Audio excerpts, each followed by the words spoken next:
밀라노 올림픽 선수촌이 발칵 뒤집혀졌습니다. 노로바이러스 집단 감염으로 핀란드 선수 13명이 격리됐고 스위스는 전 선수단이 격리 조치됐습니다. 각국 선수들은 차갑게 식은 파스타로 끼니를 때우고 일부는 컵라면으로 버티고 있었습니다. 그런데 유독 한나라 선수촌만 다른 풍경이 펼쳐졌습니다. 매일 아침 6시 반 특별한 배달 트럭이 도착했고 선수들은 모락모락 김이 나는 도시락을 받았습니다. 뚜껑을 여는 순간 퍼지는 따뜻한 밥 냄새와 뜨거운 국물, 영하 10도 혹한 속에서도 갓 지은 한 끼 식사가 가능했습니다. 외국 선수들이 줄 서서 구경했고 각국 코치들은 긴급 벤치마킹에 나섰습니다. 올림픽위원회가 새로운 기준이라 평가한 이 시스템, 지금 공개됩니다. 한국 최고라고 댓글을 남겨주세요. 여러분의 구독과 좋아요는 아주 큰 힘이 됩니다. 새벽 5시 휴대전화 진동에 잠이 깼습니다. 화면을 확인하는 순간 등골이 서늘해졌어요. 데이빗, 긴급 상황. 우리 팀 무너졌어. 핀란드 팀 단장 킴모의 메시지였습니다. 저는 데이빗 맥도널드, 캐나다 여자 아이스하키 대표팀 코치예요. 오늘은 2월 5일, 바로 몇 시간 후면 핀란드와 우리 팀의 조별리그 경기가 열릴 예정이었거든요. 서둘러 옷을 입고 복도로 나갔습니다. 밀라노 선수촌 복도는 이미 아수라장이었어요.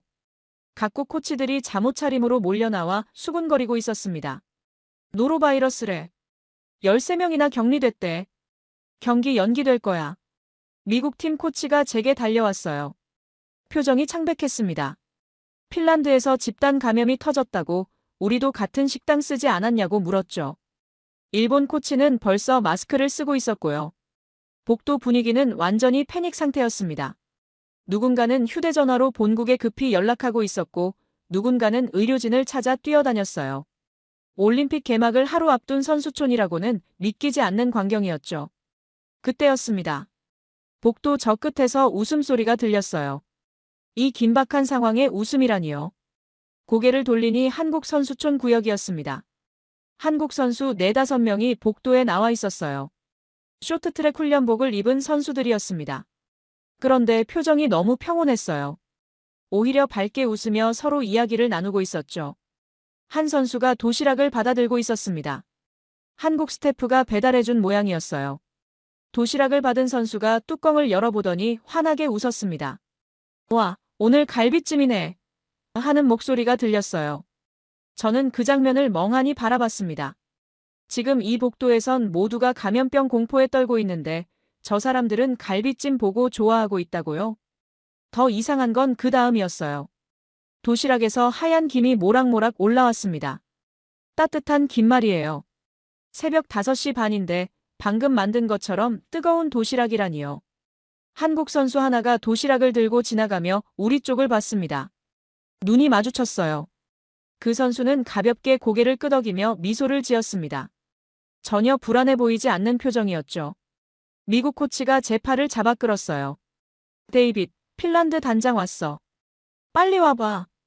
정신을 차리고 복도 반대편으로 향했습니다. 킴모는 완전히 다른 사람이 돼 있었어요. 평소 활기차던 그가 지금은 10년은 늙어 보였습니다. 눈가엔 다크서클이 짙었고 손은 미세하게 떨리고 있었죠. 상황을 들어보니 끔찍했습니다. 이틀 전인 2월 3일 밤부터 증상이 시작됐대요. 처음엔 2-3명이 배탈이라고 생각했는데 다음 날 아침엔 7명으로 늘었고 지금은 13명이 구토와 설사로 격리됐다는 겁니다. 스케이터 8명, 골키퍼 2명만 남았어. 킴모의 목소리가 갈라졌어요. 경기는 못 치를 거야. 의료진이 노로바이러스로 확정했거든. 제 머릿속이 하얘졌습니다. 노로바이러스는 전염 속도가 무시무시한 바이러스잖아요. 우리 팀도 핀란드 팀과 같은 엘리베이터를 타고 같은 식당에서 밥을 먹었어요. 며칠 전엔 복도에서 핀란드 선수들과 악수도 했고요. 잠복기가 하루에서 이틀이래. 킴모가 말했습니다. 지금 멀쩡해 보여도 내일 쓰러질 수 있다는 거지. 오싹했습니다. 그 말은 지금 이 복도에 있는 사람들 중 누구라도 이미 감염됐을 수 있다는 뜻이었으니까요. 우리 팀 숙소로 돌아가는 길, 다시 한번 한국 선수촌 쪽을 힐끗 봤어요. 아까 그 선수들은 이미 들어갔는지 복도가 조용했습니다. 하지만 문틈으로 불빛이 새어나오고 있었고 안에서 웃음소리가 들렸어요. 웃고 있었어요. 이 상황에 이상했습니다. 분명 뭔가 이상했어요. 노로바이러스가 돌고 있다는 소식은 선수촌 전체에 퍼졌을 텐데 유독 한국 선수들만 전혀 불안해하지 않는 것처럼 보였거든요. 그들은 무엇을 알고 있는 걸까요? 아니면 무엇을 준비했던 걸까요? 선수들을 깨워 비상회의를 소집했습니다. 상황을 설명하자 제니퍼가 물었어요. 우리도 위험한 거죠? 솔직하게 대답할 수밖에 없었습니다. 모른다고요. 창밖을 보니 밀라노의 아침이 밝아오고 있었어요. 일주일 전 이곳에 처음 도착했을 때가 떠올랐습니다. 1월 29일 말펜사 공항에 내렸을 때 선수들은 들떠 있었거든요. 제니퍼는 이탈리아 파스타 먹으러 왔다며 농담했고 케이틀린은 벌써부터 피자 가게를 검색하고 있었죠. 미식의 나라 이탈리아, 올림픽 기간 내내 맛있는 음식을 먹을 거라는 기대에 부풀어 있었습니다. 첫날 저녁 선수촌 식당은 정말 화려했어요. 뷔페 테이블에 카르보나라 아마트리치아나, 페스토 파스타가 줄지어 있었고 피자 코너에선 갓 구운 마르게리타 냄새가 났죠. 선수들은 접시 가득 담아오며 행복해했습니다. 하지만 이틀이 지나자 분위기가 달라졌어요. 문제는 날씨였습니다. 영하 10도. 밀라노가 이렇게 추울 줄 몰랐거든요. 더 큰 문제는 이동 거리였죠. 이번 올림픽은 밀라노, 코르티나 리비뇨로 나뉘어 열렸는데 경기장 간 거리가 어마어마했어요. 우리 팀이 훈련하는 로 아레나까지도 30분, 알파인 스키가 열리는 코르티나 담페초는 차로 4시간이 넘게 걸렸습니다. 같은 올림픽인데 경기장이 400km나 떨어져 있다니요. 이동 시간이 길어지니 식사가 문제였어요. 아침 6시에 출발하면 식당 문이 안 열려 있고 훈련 끝나고 돌아오면 저녁 시간이 지나 있는 경우가 많았죠. 그럴 땐 도시락을 받아가야 했습니다. 2월 2일 처음 받은 이탈리아식 도시락은 그럴듯해 보였어요. 파스타에 빵, 샐러드까지. 하지만 버스에 타자마자 문제를 발견했습니다. 이미 미지근해져 있었거든요. 30분 뒤 경기장에 도착했을 땐 완전히 식어 있었어요. 파스타 면이 딱딱하게 굳어서 포크에 잘 안 감겼죠. 케이틀린이 한 입 먹더니 찡그렸습니다. 이게 맞아요? 영하 10도에선 당연한 결과였어요. 뜨거운 음식도 10분이면 식는데 배달받고 30분이나 지났으니까요. 며칠 지나니 선수들이 불평하기 시작했습니다. 또 차가운 파스타예요. 빵이 얼어서 딱딱해요. 미식의 나라에서 이런 걸 먹고 있다니 웃기지 않아요? 오늘 아침 핀란드 노로바이러스 소식 듣고 점심때 식당에 갔습니다. 평소보다 한산했어요. 사람들은 거리를 두고 앉아 조용히 식사했죠. 창가 자리에 앉았는데 밖이 보였습니다. 한국 선수촌 입구 쪽이었어요. 그때 특이한 차량이 들어오는 게 보였습니다. 작은 배달 트럭이었는데 옆면에 한글로 뭔가 적혀 있었어요. 트럭이 멈추자 한국 스태프 2명이 내려 큰 보온 상자들을 옮기기 시작했습니다. 저건 뭐지? 중얼거렸는데 옆에 앉은 미국 코치가 들었나 봐요. 한국 애들 도시락 배달이요. 그가 대답했습니다. 하루 2번 온대요. 점심이랑 저녁. 하루 2번이나. 자기네 급식센터가 따로 있나 봐요. 밀라노 시내 어딘가에. 고개를 돌려 다시 봤습니다. 한국 선수 10여 명이 나와서 도시락을 받고 있었어요. 보온 상자에서 꺼낸 도시락은 특이한 형태였습니다. 일반 도시락보다 두꺼워 보였거든요. 한 선수가 도시락을 열자 김이 모락모락 올라왔어요. 지금 배달받은 건데 저렇게 뜨겁다고요? 다른 선수는 도시락 아래 부분을 뭔가 조작하는 것 같았습니다. 주변 한국 선수들이 웃으며 대화했어요. 목소리는 안 들렸지만 분위기가 완전히 달랐습니다. 우리 식당 안은 다들 불안한 얼굴로 조용히 먹고 있는데 저쪽은 마치 소풍 나온 것처럼 밝았어요. 부럽네요. 미국 코치가 말했습니다. 우리 애들은 어제도 차가운 샌드위치 먹었거든요. 식사를 마치고 나오는데 복도에서 한국 선수 둘이 지나갔습니다. 손에 도시락을 들고 있었는데 하나가 말했어요. 언니, 오늘 메뉴 대박이에요. 된장찌개에 불고기래요. 진짜? 완전 집밥이네. 어제 갈비찜도 진짜 맛있었잖아. 제 옆을 지나가는 그들 도시락에선 정말로 따뜻한 냄새가 났습니다. 방금 지은 밥 냄새, 뜨거운 국 냄새. 이게 대체 어떻게 가능한 건지. 우리 팀 선수들은 지금 차가운 파스타에 딱딱한 빵을 먹고 있는데 말이죠. 저녁 때도 같은 장면이 반복됐습니다. 한국 배달 트럭이 다시 왔고 선수들은 또 뜨거운 도시락을 받았어요. 이번엔 다른 나라 선수들도 구경하러 모여 있더라고요. 핀란드 선수 하나가 멍하니 바라보고 있었습니다. 자기네 팀은 지금 13명이 격리돼서 죽을 맛인데 한국은 저렇게 평온하다는 게 믿기지 않는다는 표정이었죠. 그날 밤 잠자리에 들며 생각했습니다. 두 개의 풍경. 하나는 노로바이러스에 떨며 차가운 음식을 먹는 우리들. 또 하나는 매일 뜨거운 밥을 먹으며 웃고 있는 한국. 대체 저들은 뭘 준비한 걸까요? 오전 10시 조직위원회 공식 발표가 나왔습니다. 핀란드와 캐나다의 경기가 2월 12일로 연기된다는 내용이었어요. 일주일 미뤄진 거죠. 올림픽 역사상 감염병으로 경기가 연기된 건 극히 드문 사례입니다. 대변인의 목소리는 떨리고 있었어요. 선수 건강을 최우선으로 고려한 결정입니다. 선수촌 복도는 충격에 빠졌습니다. 각국 관계자들이 휴대전화를 붙들고 본국에 보고하느라 정신없었죠. 독일 코치는 벽에 기대 한숨을 쉬고 있었고 노르웨이 팀 매니저는 얼굴이 새하얗게 질려 있었어요.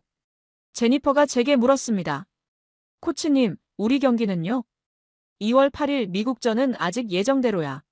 하지만 말을 잇지 못했어요. 사흘 후까지 우리 팀이 무사할 거라고 장담할 수 없었거든요. 이틀이 지났습니다.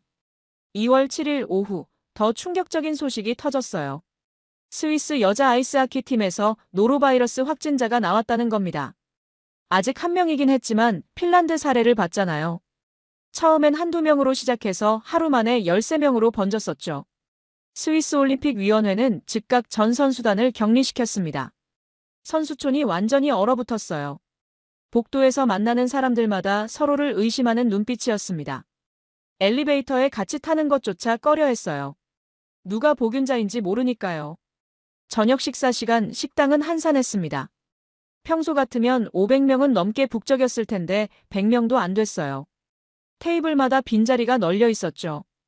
음식 앞에 줄을 선 사람들은 집게를 쓰고도 손소독제를 바르고 또 바르고 또 발랐습니다. 누군가 기침이라도 하면 주변 사람들이 확 피했어요. 캐나다 팀은 구석 테이블에 모여 앉았습니다. 케이틀린은 파스타를 거의 안 먹고 빵만 조금 먹었어요. 식욕이 없어요. 그녀가 말했습니다.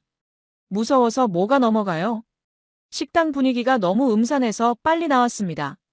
복도를 걷는데 또 그 배달 트럭 소리가 들렸어요. 한국 선수촌 쪽이었습니다. 고개를 돌리니 익숙한 광경이 펼쳐져 있었어요. 한국 스태프가 보온 상자를 내리고 선수들이 나와서 도시락을 받고 있었죠. 그런데 이번엔 달랐습니다. 한국 선수촌 주변에 사람들이 모여 있었어요. 다른 나라 선수들이었습니다. 10명쯤 되는 것 같았는데 모두 멀찌감치 서서 바라보고 있었죠. 미국 선수 둘이 수군거렸어요. 저거 봐. 김나잖아. 진짜네. 어떻게 저렇게 뜨거울 수가 있지? 일본 선수는 휴대전화로 사진을 찍고 있었습니다. 프랑스 선수는 한국 스태프에게 뭔가 물어보려는 것 같았지만 용기가 안 나는지 망설이고 있었고요. 저도 모르게 가까이 다가갔습니다.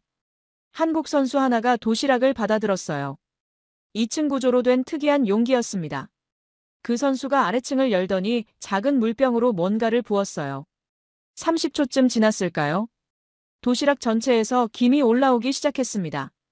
마치 방금 불에서 내린 것처럼 뜨거운 김이요. 대박! 옆에 있던 한국 선수가 웃으며 말했어요. 오늘 김치찌개네. 완전 꿀. 나 이거 진짜 좋아. 경기 끝나고 먹으면 천국이야. 그들은 웃고 있었습니다. 선수촌 전체가 공포에 떨고 있는데 저 사람들만 다른 세상에 사는 것 같았어요. 미국 선수가 제게 물었습니다. 코치님, 저거 어떻게 되는 거예요? 물 붓는 거 봤죠? 그냥 물인데 어떻게 뜨거워지는 거예요? 대답할 수 없었어요. 저도 모르니까요. 그날 밤 제니퍼가 제 방으로 왔습니다. 표정이 심각했어요. 코치님, 선수들이 불안해해요. 케이틀린은 밥도 제대로 못 먹고 사라는 어젯밤 악몽 꿨대요. 감염되는 꿈이요. 나도 안다. 근데요. 제니퍼가 망설이다 말했습니다. 한국 선수들 봤어요? 아무렇지도 않은 것 같던데. 복도에서 마주쳤는데 웃으면서 인사하더라고요. 전혀 안 무서운 것처럼. 그 말에 뭔가 확신이 섰습니다. 한국은 뭔가 알고 있어요. 아니, 뭔가 준비했어요. 노로바이러스가 돌아도 전혀 흔들리지 않을 만한 뭔가를요. 그게 도시락과 관련이 있는 건 분명했습니다. 매일 2번씩 배달되는 그 뜨거운 도시락, 물만 부으면 스스로 가열되는 신기한 시스템. 하지만 그게 전부일까요? 단순히 따뜻한 밥을 먹는다고 해서 저렇게 자신 있을 수 있을까요? 침대에 누워 천장을 바라봤습니다. 핀란드는 13명이 무너졌어요. 스위스는 1명에서 시작했죠. 내일은 어느 나라 차례일까요? 캐나다일 수도 있어요. 그런데 한국만은 끄떡없습니다. 결심했어요. 내일 아침 직접 가보는 겁니다. 한국 선수촌으로요. 그들이 뭘 하고 있는지, 어떤 준비를 했는지 직접 눈으로 확인할 거예요. 우리 팀 선수들을 지켜야 하니까요. 답은 저기 있었습니다. 다음 날 아침 6시 반, 한국 선수촌 쪽으로 향했습니다. 복도는 아직 조용했어요. 대부분의 선수들이 자고 있을 시간이었죠. 한국구역 입구에 도착했을 때 마침 배달 트럭이 들어서고 있었습니다. 기둥 뒤에 몸을 숨기고 지켜봤어요. 트럭 문이 열리고 한국 스태프 3명이 내렸습니다. 보온 상자를 조심스럽게 내리기 시작했어요. 하나, 둘, 셋. 10개가 넘는 상자였습니다.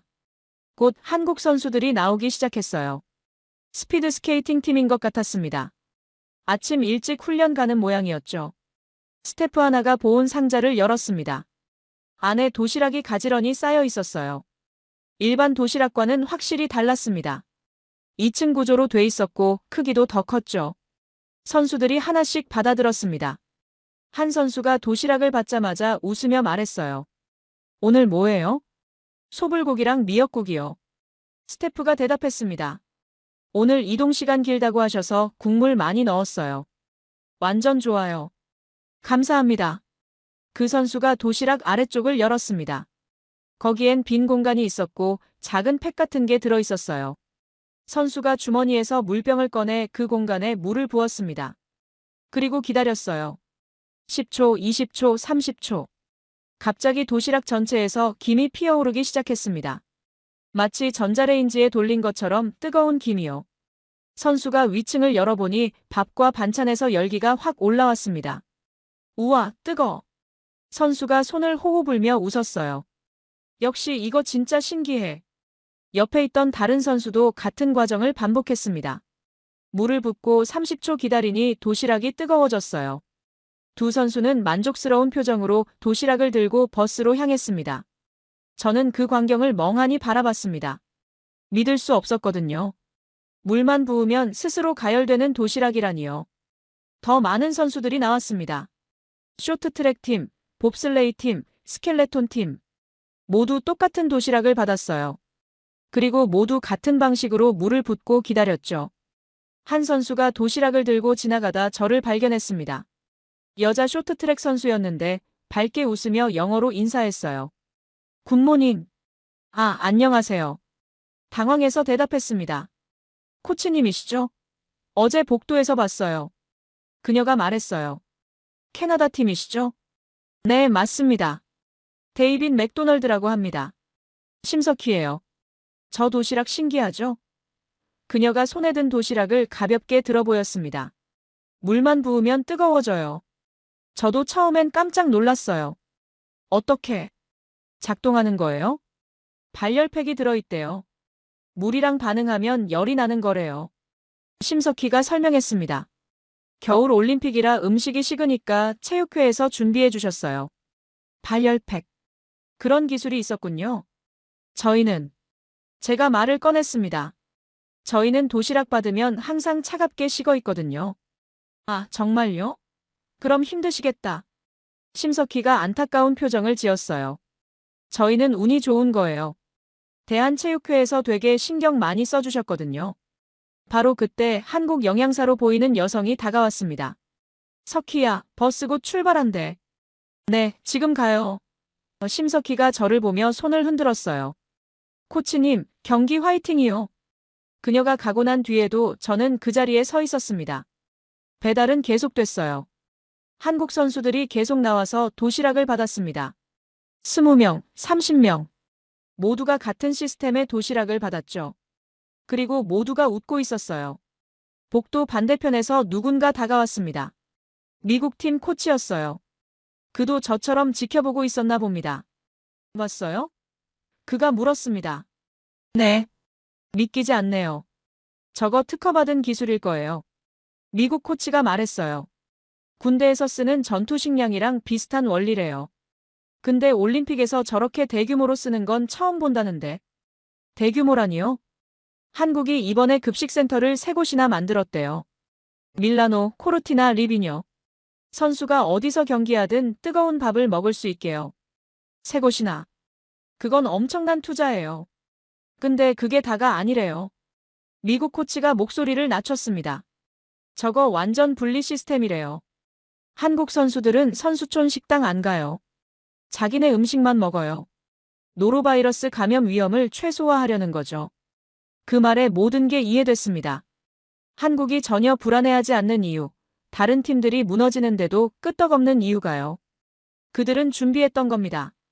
철저하게. 부럽네요. 미국 코치가 한숨을 쉬었어요. 우리는 어제도 차가운 샌드위치 먹었거든요. 그가 돌아가고 혼자 남았습니다.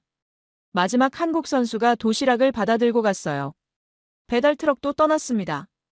복도가 다시 조용해졌죠. 발걸음을 돌렸습니다. 우리 팀 숙소로 돌아가는 길, 머릿속이 복잡했어요. 이건 단순한 도시락이 아니었습니다. 이건 시스템이었어요. 우리 팀 숙소로 돌아가는 길, 복도에서 한국 스태프를 마주쳤습니다. 아까 도시락 배달하던 사람 중 하나였어요. 중년 남성이었는데 한국체육회 마크가 달린 점퍼를 입고 있었죠. 그가 먼저 인사했습니다. 안녕하세요. 안녕하세요. 저 실례지만 망설이다가 물었어요. 아까 도시락 배달하시는 거 봤는데 여쭤봐도 될까요? 물론이죠. 그가 웃으며 대답했습니다. 궁금하신 게 있으세요? 그 도시락이요. 물만 부으면 뜨거워지던데. 어떻게 되는 건가요? 그가 주머니에서 작은 팩 하나를 꺼냈습니다. 이게 발열팩이에요. 생석회랑 철분이 들어있는데 물과 반응하면 열을 내죠. 군대에서 쓰는 전투 식량 기술이랑 비슷해요. 올림픽에서 이런 걸 쓰는 건 처음 봤습니다. 저희도 처음이에요. 그가 말했습니다. 이번이 첫 시도거든요. 대한체육회에서 작년 여름부터 준비했어요. 작년 여름부터요? 네. 밀라노가 분산 개최잖아요. 경기장 간 거리도 멀고 날씨도 춥고. 어떻게 하면 선수들이 언제 어디서든 따뜻한 밥을 먹을 수 있을까 고민하다가 이 방법을 생각해낸 거죠. 그때 엘리베이터가 열리며 또 다른 한국 스태프가 나왔습니다. 여성이었는데 영양사 가운을 입고 있었어요. 김 과장님, 내일 메뉴 확인 부탁드려요. 그녀가 서류를 건네다 저를 발견했습니다. 아, 안녕하세요. 아까 그 남성이 소개했어요. 캐나다 팀 코치님이세요. 발열 도시락에 대해 궁금해하셔서. 아, 그러세요? 영양사가 밝게 웃었습니다. 신기하죠? 저희도 처음엔 반신반의했어요. 진짜 뜨거워질까 싶어서. 그럼 테스트도 해보셨나요? 당연하죠. 작년 가을에 밀라노 3번이나 왔어요. 이동시간 재보고 기온 측정하고 배송 루트 확인하고 영하 10도에서도 30분 안에 배달 가능한 동선을 짰죠. 김 과장이 덧붙였습니다. 급식센터도 3곳이나 만들었어요.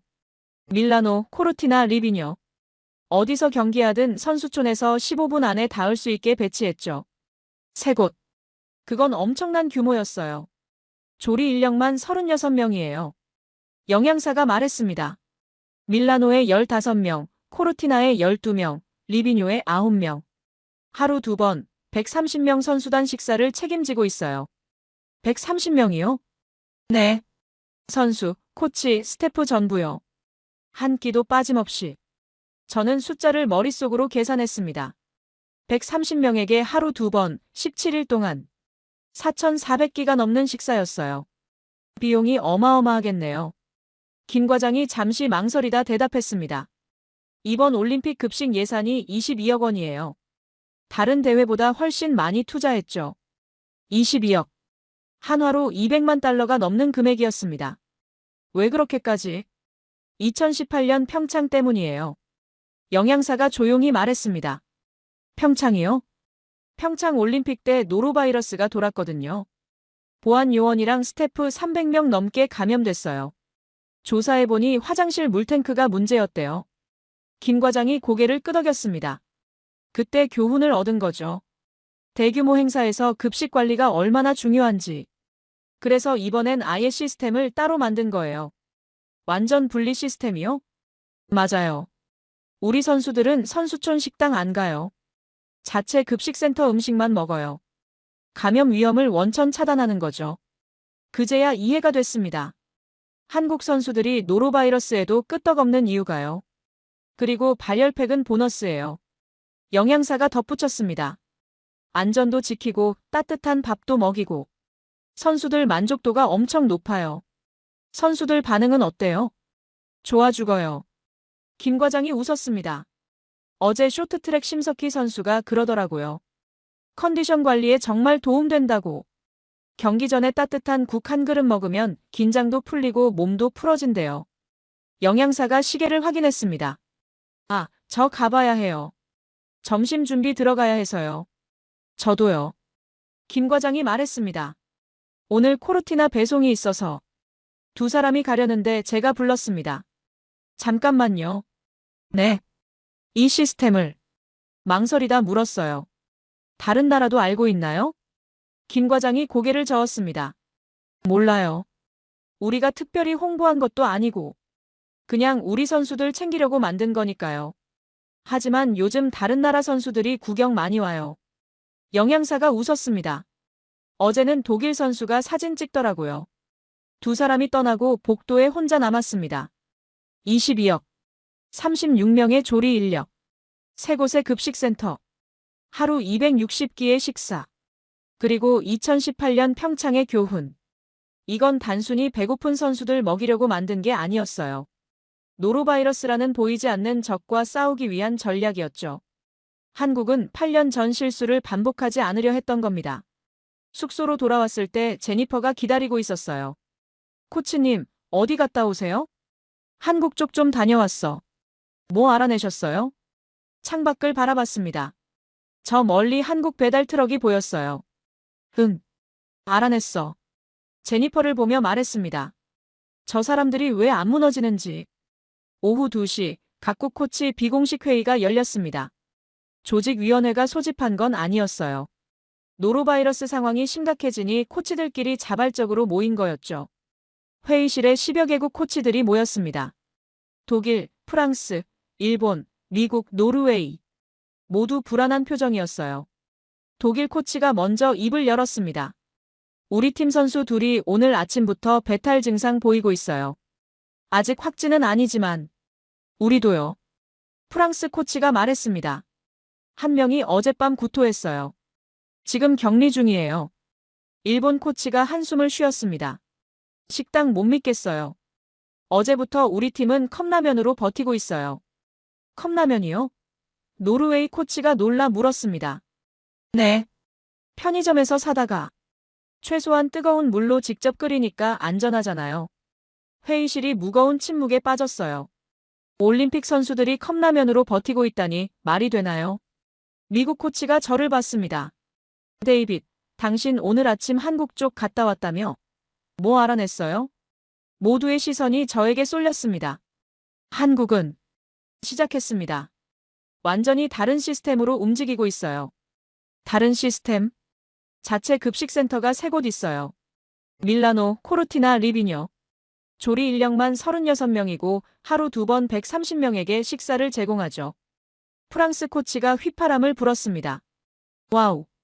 그 정도 규모면 22억 원 투자했대요. 한화로 22억? 독일 코치가 되물었습니다. 그게 얼마죠? 미화로 약 200만 달러요. 회의실이 술렁거렸어요. 급식에 200만 달러를? 노르웨이 코치가 믿을 수 없다는 표정이었습니다. 그것만이 아니에요. 제가 계속했습니다. 발열팩 시스템이라는 걸 쓰고 있어요. 도시락에 물만 부으면 스스로 가열되는 거예요. 선수들이 언제 어디서든 뜨거운 밥을 먹을 수 있게. 발열팩이라. 미국 코치가 중얼거렸습니다. 군대 전투식량 기술 아니에요? 맞아요. 그걸 올림픽 급식에 적용한 거죠. 일본 코치가 물었습니다. 그럼 한국 선수들은 선수촌 식당 안 가요? 안 가요. 완전 분리 시스템이에요. 자기네 음식만 먹어요. 노로바이러스 감염 위험을 원천 차단하는 거죠. 침묵이 흘렀습니다. 독일 코치가 한숨을 쉬었어요. 그래서 한국 선수들이 저렇게 멀쩡한 거구나. 부럽네요. 프랑스 코치가 말했습니다. 우리는 어제 차가운 샌드위치 먹고 경기 뛰었는데 2018년 평창 때문이래요. 제가 덧붙였습니다. 평창이요? 평창 올림픽 때 노로바이러스로 300명 넘게 감염됐었대요. 그때 교훈을 얻어서 이번엔 아예 시스템을 새로 만든 거래요. 미국 코치가 고개를 끄덕였습니다. 경험에서 배운 거네요. 우리는 그냥 운 좋기만 바라고 있고. 회의가 끝나고 나왔을 때 노르웨이 코치가 저를 불렀습니다. 데이빗, 혹시 한국 쪽에 우리도 도시락 좀 나눠달라고 부탁할 수 있을까요? 글쎄요. 130명 분량만 만들고 있을 텐데. 그래도 한번 물어보면 안 될까요? 그의 목소리에 절박함이 묻어났습니다. 우리 선수 하나가 오늘 아침부터 열이 나거든요. 돌아오는 길에 선수촌 카페를 지나쳤습니다. 창가에 우리 팀 케이틀린과 제니퍼가 앉아 있었어요. 다가가니 둘 다 시무룩한 얼굴이었습니다. 뭐하니? 점심 못 먹었어요. 케이틀린이 대답했습니다. 식당 가기 무서워서. 그럼 뭘 먹었어? 바나나랑. 에너지바요. 제니퍼가 창밖을 가리켰습니다. 저기 봐요. 한국 선수 서넛이 벤치에 앉아 도시락을 먹고 있었어요. 김이 모락모락 나는 도시락이었죠. 그들은 웃으며 이야기를 나누고 있었습니다. 저 사람들 매일 저래요. 케이틀린이 말했습니다. 아침도 따뜻한 거 먹고 점심도 따뜻한 거 먹고. 우리는 바나나 먹고 있는데. 부러워요. 제니퍼가 솔직하게 말했습니다. 진짜 부러워요. 저것 좀 먹어보고 싶어요. 그날 저녁 복도에서 핀란드 단장 킴모를 다시 만났습니다. 표정이 조금 나아 보였어요. 선수들 상태는 어때요? 9명은 회복됐어요. 아직 4명이 격리 중이지만 킴모가 한숨을 쉬었습니다. 다행히 더 이상 확산되지는 않는 것 같아요. 다행이네요. 그런데 말이에요. 킴모가 목소리를 낮췄습니다. 한국은 한 명도 안 걸렸대요. 130명 중에 한 명도요. 들었어요. 어떻게 가능한 거죠? 킴모의 목소리에 부러움과 좌절이 섞여 있었습니다. 우리는 13명이나 쓰러졌는데 같은 선수촌에 있는 한국은 한 명도 안 걸렸어요. 대답할 수 없었어요. 차이는 명백했으니까요. 준비의 차이, 시스템의 차이, 투자의 차이. 숙소로 돌아와 노트북을 켰습니다. 2018년 평창 올림픽 노로바이러스 사태를 검색했어요. 기사들이 쏟아졌습니다. 평창 올림픽 노로바이러스 300명 감염, 화장실 물탱크가 감염 경로, 보안 요원 대거 격리. 한국은 그때 당했던 거예요. 자기네 올림픽에서요. 그리고 8년 동안 준비했습니다. 다시는 그런 일이 없도록. 자기네 선수들만이라도 지키겠다고. 22억 원, 3곳의 급식센터, 36명의 인력, 발열팩 시스템. 이 모든 게 8년 전 그 교훈에서 나온 거였어요. 창밖을 내다봤습니다. 한국 선수촌 쪽에서 또 배달 트럭이 들어오고 있었어요. 저녁 배송이었죠. 한국 선수들이 하나둘 나왔습니다. 오늘도 웃으며 도시락을 받았어요. 오늘도 따뜻한 밥을 먹겠죠. 우리 선수들은 지금 뭘 먹고 있을까요? 또 차가운 파스타일까요? 아니면 편의점 컵라면일까요? 부러웠습니다. 진심으로 부러웠어요. 2월 9일 아침 창밖을 내다보다 깜짝 놀랐습니다. 한국 선수촌 앞에 사람들이 줄을 서 있었거든요. 아침 6시 반인데 벌써 20명은 넘어 보였어요. 급히 옷을 입고 나갔습니다. 가까이 가보니 모두 다른 나라 선수들이었습니다. 독일, 프랑스, 미국, 이탈리아, 일본. 각국 선수들이 한국 선수촌 입구 옆에 모여 서 있었어요. 저 사람들 뭐 하는 거예요? 옆에 지나가던 스위스 코치에게 물었습니다. 한국 도시락 보러 왔대요. 그가 대답했습니다. 구경이라도 하고 싶다나 봐요. 배달 트럭이 도착했습니다. 한국 스태프들이 보온 상자를 내리기 시작했죠. 구경하던 선수들이 일제히 목을 빼고 바라봤어요. 한국 선수들이 나오기 시작했습니다. 쇼트트랙 팀이었어요. 한 선수가 도시락을 받아들고 물을 부었습니다. 30초 후 김이 피어올랐어요. 우와! 독일 선수가 감탄사를 냈습니다. 진짜 뜨거워지네. 프랑스 선수는 휴대전화로 동영상을 찍고 있었어요. 일본 선수는 친구에게 문자를 보내는 것 같았죠. 한국 선수 하나가 도시락을 열었습니다.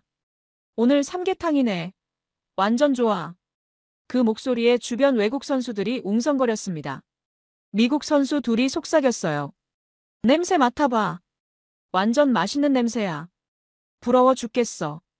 우리는 또 차가운 샌드위치인데. 이탈리아 선수가 용기를 내서 한국 스태프에게 다가갔습니다. 영어로 물었어요. 실례지만 저것 좀 사 먹을 수 있나요? 스태프가 미안한 표정을 지었습니다. 죄송해요. 우리 선수단 분량만 준비했어요. 그럼 한 개만이라도. 정말 죄송합니다.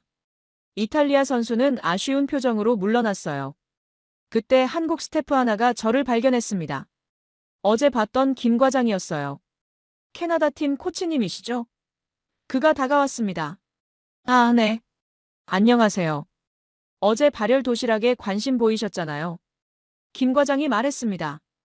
혹시 오늘 저녁 시간 되세요? 저녁이요? 코리아 하우스에서 시식 이벤트를 하거든요.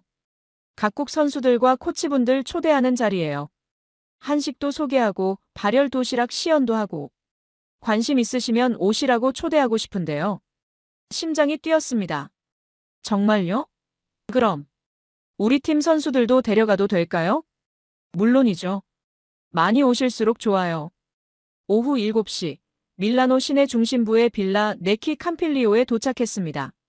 역사적인 건축물이 아름답게 조명을 받고 있었어요. 입구엔 코리아 하우스 현수막이 걸려 있었고 한국 전통 문양이 새겨진 깃발들이 펄럭이고 있었죠. 캐나다 팀 선수 10명을 데려왔습니다. 제니퍼, 케이틀린, 사라. 모두 기대에 찬 표정이었어요. 안으로 들어서자 입이 떡 벌어졌습니다. 넓은 홀에 각국 선수들과 코치들이 100명은 넘게 모여 있었어요.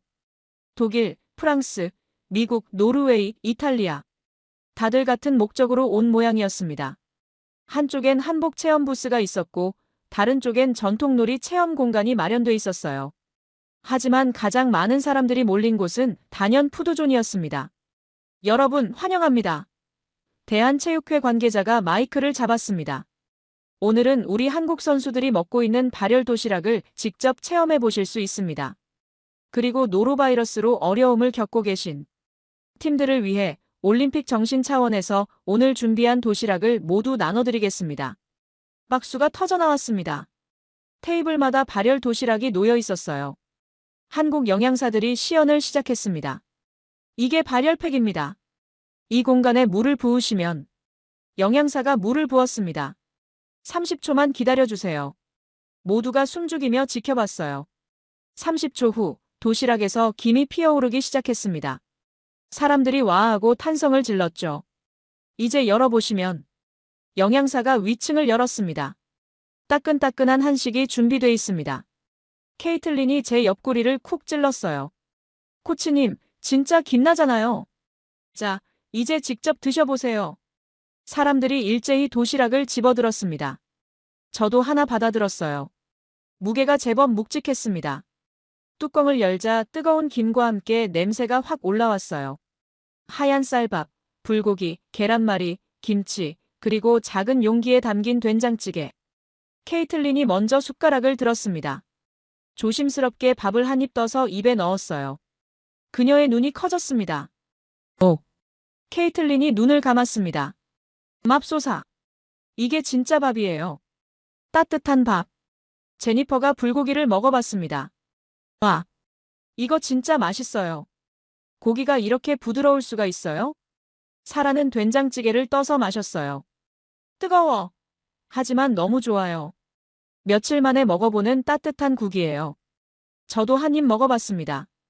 입안에 따뜻함이 퍼졌어요. 단순히 온도만의 문제가 아니었습니다. 정성이 느껴졌어요. 누군가 신경 써서 만든 음식, 선수들을 위해 준비한 음식. 주변을 둘러봤습니다. 독일 선수들은 연신 감탄하며 사진을 찍고 있었어요. 프랑스 코치는 눈물을 글썽이고 있었죠. 미국 선수 하나는 이거 매일 먹을 수 있다고 하며 믿을 수 없다는 표정이었습니다. 노르웨이 코치가 저에게 다가왔어요. 데이빗, 이해했어요. 뭘요? 왜 한국이 안 무너지는지. 그가 도시락을 들어 보였습니다. 이게 답이었어요. 단순히 따뜻한 밥이 아니라 선수들을 지키는 방법이었던 거예요. 일본 코치도 고개를 끄덕였습니다. 노로바이러스가 돌아도 한국은 자기네 음식만 먹으니까 안전하죠. 게다가 이렇게 따뜻하면 선수들 사기도 높을 거고. 독일 코치가 한숨을 쉬었어요. 우리는 준비를 안 했어요. 한국은 6개월 전부터 준비했다던데. 8년 전부터예요. 제가 말했습니다. 뭐라고요? 2018년 평창 때 노로바이러스 경험했잖아요. 그때부터 준비한 거래요. 침묵이 흘렀습니다. 케이틀린이 두 번째 도시락을 받으러 가더니 돌아와서 말했어요. 코치님, 저 이제 알겠어요. 우리가 왜 힘든지. 우리는 컵라면 먹으면서 올림픽 준비하잖아요. 근데 한국은 저런 걸 먹으면서 준비하는 거예요. 제니퍼가 덧붙였습니다. 컨디션 차이가 날 수밖에 없죠. 행사가 끝날 무렵 대한체육회 관계자가 다시 마이크를 잡았습니다. 오늘 시식해보신 소감이 어떠셨나요? 박수와 환호가 터졌어요. 우리는 올림픽 정신을 믿습니다. 경쟁도 중요하지만 서로 돕는 것도 중요하죠. 노로바이러스로 힘드신 팀들을 위해 내일부터 제한적이지만 일부 팀에게 도시락을 지원하겠습니다. 회장이 술렁거렸습니다. 물론 우리 역량에도 한계가 있어서 모든 팀을 도와드릴 순 없습니다. 하지만 가장 어려운 팀들, 특히 선수들이 많이 격리된 팀들을 우선으로 지원하겠습니다. 핀란드 코치가 일어나 박수를 쳤습니다. 다른 사람들도 따라 일어났어요. 기립박수가 이어졌죠. 밖으로 나오는 길 케이틀린이 말했어요. 코치님, 저 내일부터 달라질 것 같아요. 왜? 오늘 먹어봤잖아요. 저게 뭔지. 저 사람들이 왜 안 무너지는지. 케이틀린이 주먹을 쥐었습니다. 우리도 할 수 있어요. 정신 차리면 돼요.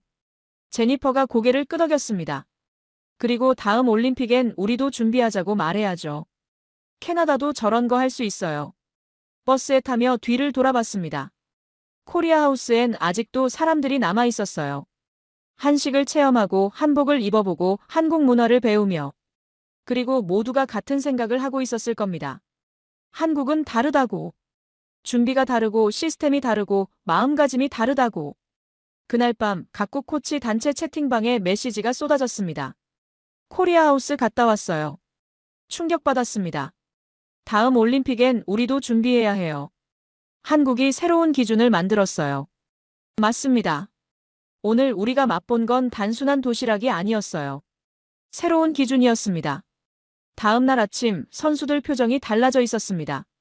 케이틀린은 평소보다 일찍 일어나 스트레칭을 하고 있었어요.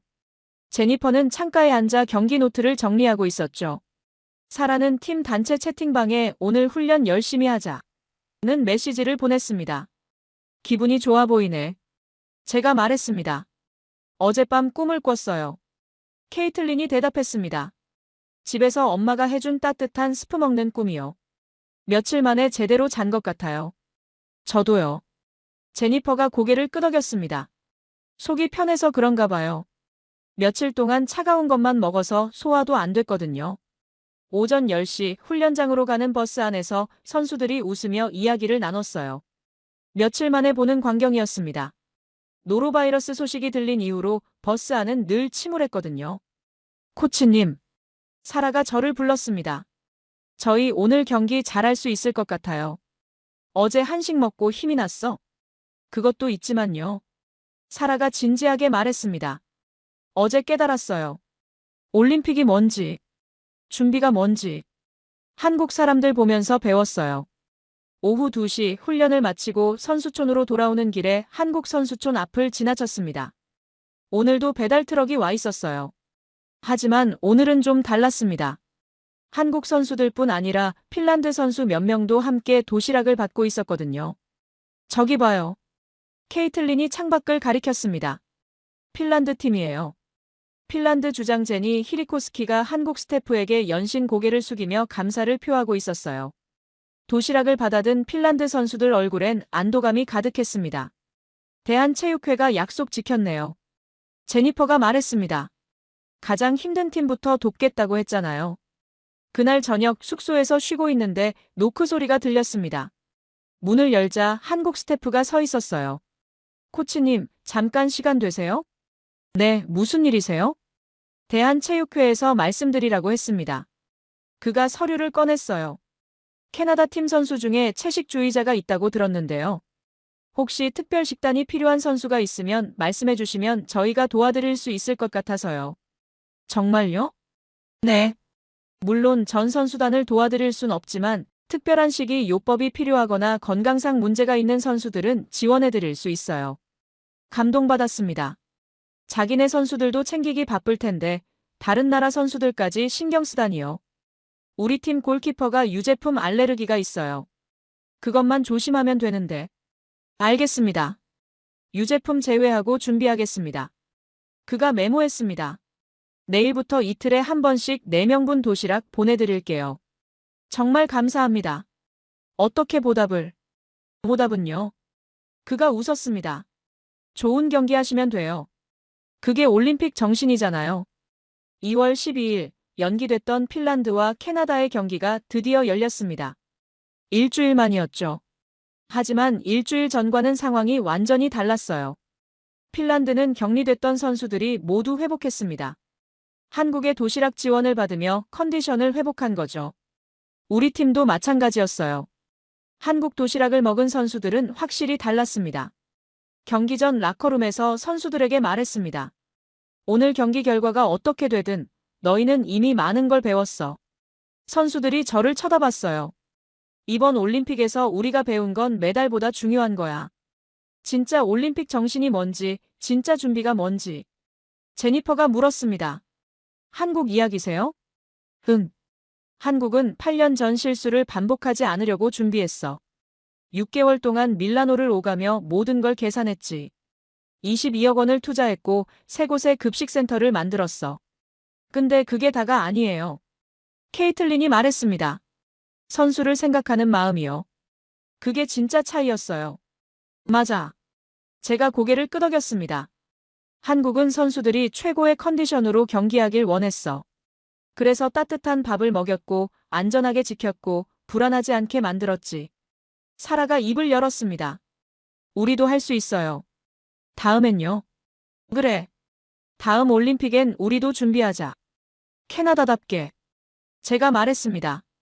오늘은 지금 가진 힘으로 최선을 다하는 거야. 그게 우리가 한국한테 배운 거잖아. 경기는 박빙이었습니다. 3대3 동점에서 연장전까지 갔죠. 결과는 중요하지 않았어요. 중요한 건 선수들이 끝까지 포기하지 않았다는 거였습니다. 경기 후 핀란드 단장 킴모가 다가왔어요. 좋은 경기였어요. 그가 악수를 청했습니다. 핀란드도요. 일주일 전과는 완전히 다르던데요. 한국 덕분이에요. 킴모가 솔직하게 말했습니다. 도시락 지원받으면서 선수들이 회복했어요. 안전하다는 확신이 생기니까 경기에 집중할 수 있더라고요. 우리도 도움받았어요. 한국은 킴모가 잠시 생각하더니 말했습니다. 올림픽을 이해하는 방식이 달라요. 경쟁만 생각하는 게 아니라 함께 더 나은 대회를 만드는 걸 생각하죠. 그날 밤 코치 회의가 또 열렸습니다. 이번엔 분위기가 달랐어요. 공포가 아니라 결의에 차 있었죠. 독일 코치가 선언했습니다. 2030년 프랑스 동계 올림픽, 우리 팀도 발열 도시락 준비합니다. 우리도요. 일본 코치가 맞장구 쳤습니다. 급식센터도 만들 거예요. 프랑스 코치가 덧붙였습니다. 미국 코치가 노트북을 열었어요. 제가 이미 본국 올림픽위원회에 보고서 작성 중입니다. 한국 시스템 벤치마킹 하자고요. 노르웨이 코치가 웃었습니다. 한국이 새로운 기준을 만들었어요. 이젠 모든 나라가 따라가야죠. 기준이라. 제가 중얼거렸습니다. 맞았어요. 한국이 만든 건 단순한 도시락 시스템이 아니었습니다. 선수를 대하는 새로운 기준, 올림픽을 준비하는 새로운 기준이었죠. 며칠 후 올림픽이 막바지에 접어들었습니다. 한국 선수촌 앞엔 여전히 배달 트럭이 왔어요. 하지만 이젠 아무도 부러워하며 구경만 하지 않았습니다. 대신 모두가 메모하고 사진 찍고 연구했죠. 다음엔 우리도 저렇게 하겠다는 마음으로요. 마지막 날 밤 선수촌 복도에서 한국 쇼트트랙 선수를 만났습니다. 며칠 전 코리아 하우스에서 봤던 심석희 선수였어요. 코치님, 안녕하세요. 그녀가 밝게 인사했습니다. 안녕하세요. 경기 잘 봤어요. 축하해요. 감사합니다. 그녀가 웃었습니다. 코치님 팀도 잘하시던데요. 당신네 도시락 덕분이에요. 에이, 그게 무슨... 심석희가 쑥스러워했습니다. 진심이에요. 우리 선수들이 많이 배웠어요. 준비의 중요성을요. 심석희가 잠시 진지해졌습니다. 사실 저희도 처음엔 몰랐어요. 왜 이렇게까지 하나 했거든요. 근데 여기 와서 알았어요. 작은 것 하나하나가 다 경기력으로 연결되더라고요. 8년 전 평창 이야기 들었어요. 네. 그때 배운 거죠. 저희 선배들이. 심석희가 말했습니다. 그래서 이번엔 절대 안 당하자. 우리 선수들만이라도 지키자 했던 거예요. 그 마음이 느껴졌어요. 음식 하나하나에. 심석희가 고개를 끄덕였습니다. 다음 올림픽엔 캐나다도 준비 잘하실 거예요. 코치님 같은 분이 계시니까요. 악수를 나누고 헤어졌습니다. 숙소로 돌아오는 길 밀라노의 밤하늘을 올려다봤어요. 이번 올림픽에서 메달보다 소중한 걸 얻었습니다. 교훈이었어요. 진짜 강한 팀은 화려한 시설이나 유명한 선수가 만드는 게 아니라 선수를 진심으로 생각하는 시스템이 만든다는 것. 그리고 그 시스템은 하루아침에 만들어지지 않는다는 것. 한국은 8년을 준비했어요. 우리도 이제 시작할 때가 됐습니다. 다음 올림픽엔 캐나다 선수들도 따뜻한 밥을 먹을 겁니다. 한국이 보여준 그 기준으로요.